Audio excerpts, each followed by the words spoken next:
இயேசு கிறிஸ்துவின் நாமத்தினால உங்களை வாழ்த்துக்கிறேன். இந்த காலை வேளையில் யாத்திராகமம் 23:23 எல்லாருக்கும் தெரிஞ்ச ஒரு வசனம் தான். யாக்கோபுக்கு விரோதமாக மந்திரவாதமும் இஸ்ரேல் விரோதமாக குறி சொல்லுதலும் இல்லைன்னு பைபிளில் தெளிவாக கொடுத்துருக்கு. ஏன் நான் இந்த டாபிக் எடுக்க பார்க்குறேன்னா, இந்த காலகட்டத்தில் அநேக பேர் பயந்துட்டு இருக்கிற ஒரு காரியம்தான் இது. ஏன்னா கன்வென்ஷன் மீட்டிங்காக இருக்கட்டும், இல்லைன்னா ஒரு கூடுகையாக இருக்கட்டும், எல்லா இடத்துலையும் உங்களுக்கு விரோதமாக செய்வனையாக இருக்கட்டும், அதுவாக மந்திரவாதமாக இருக்கட்டும், கட்டுகளாக இருக்கட்டும், அநேக காரியங்கள் கேட்கப்படுகிறது இல்லை.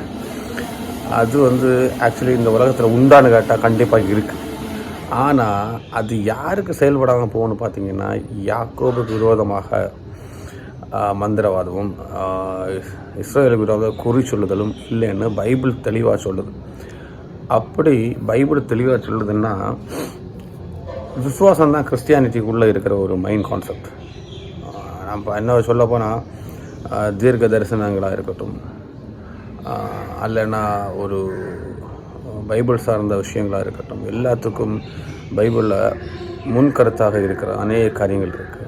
அநேக காரியங்களை விசுவாசிக்கிறோம், தேவனை நம்புகிறோம். ஆனால் அந்த இடத்துல பயந்து ஒரு காரியத்தை நம்ம முன்னாடி கொண்டு போகிறோன்னா, அது விசுவாசத்துக்குள்ளாடி உள்ள ஒரு காரியம் கிடையாது.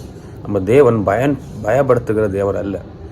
நம்மளோட தேவன் நம்மளை நேசிக்கிற தேவனாக இருக்கிறாரு, நம்மளை அன்பு கூறுகிற தேவனாக இருக்கிறாரு. அதனால தான் அந்த சிலுவையில் நமக்கு வேண்டி ரத்தத்தை கொடுத்தாரு, மரித்தார், அடக்கம் பண்ணப்பட்டார், அடுத்த உயிரோடு எழும்பினார். அப்போ இது நமக்கு எப்போவுமே மைண்டில் இருக்கும். இன்னும் சொல்ல போனால், இஸ்ரேலுக்கு எதிராக குறி சொல்லுதல் கிடையாதுன்னு சொல்கிறாங்க. ஒருவேளை நம்மளை பார்த்து அல்லட்ட நம்மளை இந்த உலகத்தில் நம்ம சுற்றி இருக்கிற காரியங்கள் நம்ம வாழ்க்கையை நெக்ஸ்ட் ஸ்டேஜ் கொண்டு போகாத வண்ணம், அல்ல நம்ம ஸ்பிரிச்சுவல் லைஃப்பை, இன்னும் குறி சொல்கிறதுன்னு பார்த்தீங்கன்னா ஸ்பிரிச்சுவல் லைஃப்பை ஃப்ரெண்டில் கொண்டு போகாமல் இருக்கிறதுக்கு அநேக காரியங்களை ப்ரெடிக்ட் பண்ணுற ஒரு அனுபவம் நமக்கு உள்ளாடி இருக்குன்னு நான் என்ன சொல்லுவேன்னா, அப்படி ஒன்று இஸ்ரேல் ஜனங்களுக்கு கிடையாது. இஸ்ரேல் ஜனங்கள்னு பார்த்தீங்கன்னா ஆபிரகாமின் சந்ததியாக வருகிறார்கள், விசுவாசத்தின் சந்ததியாக வருகிறாங்க. இந்த காலகட்டத்தில் இயேசு கிறிஸ்துவ விசுவாசிக்கிற எல்லாருக்கும் நான் என்ன சொல்லுவேன்னா, அவங்களுக்கு குறி சொல்கிற ஒரு அனுபவமே இருக்கக்கூடாது, இருக்காது. குறின்னு சொல்கிற நம்மளோட நாட்களும் நம்மளோட நேரங்களும் நம்மளோட லைஃப்பை குறித்து ப்ரெடிக்ட் பண்ணிக்கிற ஒரு அனுபவம் தான் குறி சொல்லுகிற ஒரு அனுபவம். அப்படிப்பட்டது நம்ம இஸ்ரேல் ஜனங்களுக்கு கிடையாது.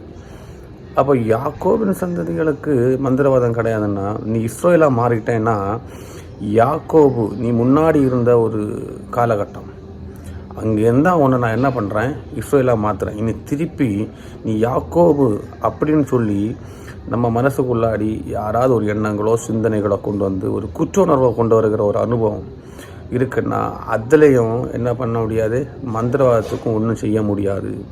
மந்திரவாதம் சொல்கிறது இருக்கா? கண்டிப்பாக இருக்குது. ஏன்னா எனக்கு அனுபவத்தில் நிறைய பேரை நான் பார்த்துருக்கிறேன், நிறைய காரியங்களை நான் கேள்விப்பட்டிருக்கிறேன். அப்போ இது ஸ்டில் நவ் கோயிங் ஆன். ஆனால் அது யாருக்கு பாதகம் இல்லைன்னா, இஸ்ரேல் ஜனங்களுக்கும் யாக்கோவின் காரியங்களுக்கும் பாதகம் இல்லாமல் இருக்கிற ஒரு அனுபவம். எப்படி பயப்பட்டுட்டு இருந்தீங்கன்னு வைங்களேன், நம்ம இன்னும் விசுவாசத்துக்கு உள்ளாடி வரலன்னு அர்த்தம். எனக்கு தெரிஞ்ச ஒரு அனுபவத்தில் ஒரு தேவனை அறிந்த ஒரு ஜனம் அல்லது தேவனை அறிந்த ஒரு பர்சன், எங்கள் வாழ்க்கையில் இந்த மாதிரி பிரச்சனைகள் இருக்குது, இது காரணம் ஒரு மந்திரவாதி அல்ல மந்திரவாதம் செய்து வச்சுருக்கிறாங்க, அப்படி ஒரு எண்ணத்தில் ஒரு ஆள் என்கிட்ட பேச வந்தேன்.